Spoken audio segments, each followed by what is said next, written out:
Praise the lord. Good morning. ఈ దిన దేవుని వాగ్దానము 1వ దినవృత్తాంతాల గ్రంథము 17వ అధ్యాయము 10వ వచనము. నీ పగవారినందు నేను అణచివేసేది. నీ సహోదరి సహోదరుడా, ఈ దినము నిన్ను అనేకులు అసహించుకుంటున్నారు, అవమానపరుస్తున్నారు. అవును, నిందలకు గురి చేస్తున్నారు, వేదనకు గురి చేస్తున్నారు. అయితే నేను వారిని అణచివేసేదను అని వాగ్దానం ద్వారా దేవుడు నీతో మాట్లాడుతున్నాడు. నీ పగవారనగా నీకున్న ఆర్థికమైన ఇబ్బంది, నీ పగవారు అనగా నీకున్న అనారోగ్యము, నీ పగవారు అనగా నీకున్న నింద అవమానం.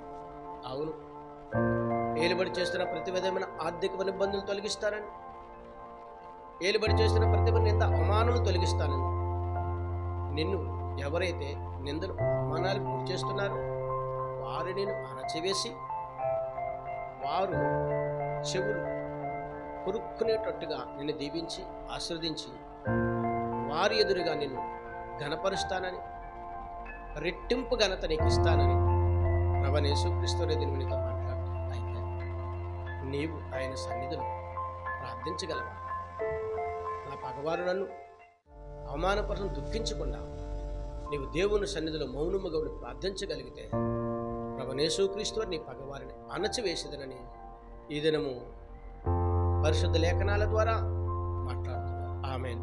ప్రార్థన చేద్దాం. సకల ఆశీర్వచనములకు కారణభూతుడైన మా యేసు ప్రభువా, నీ ఘనమైన నామానికి స్తుతులు స్తోత్రాలు, నీ సుందరమైన నామానికి లెక్కలేరు. ఈ ఉదయకాల సమయంలో వాగ్దానమును చూసిన, వాగ్దానమును విన్న, వాగ్దానమును చదివిన ప్రతి బిడ్డను దీవించండి, ఆశీర్వదించండి. యేసుక్రీస్తు పరిశుద్ధమైన నామములో అడిగి వేడుకొంచున్నాను పరమ తండ్రి. ఆమేన్.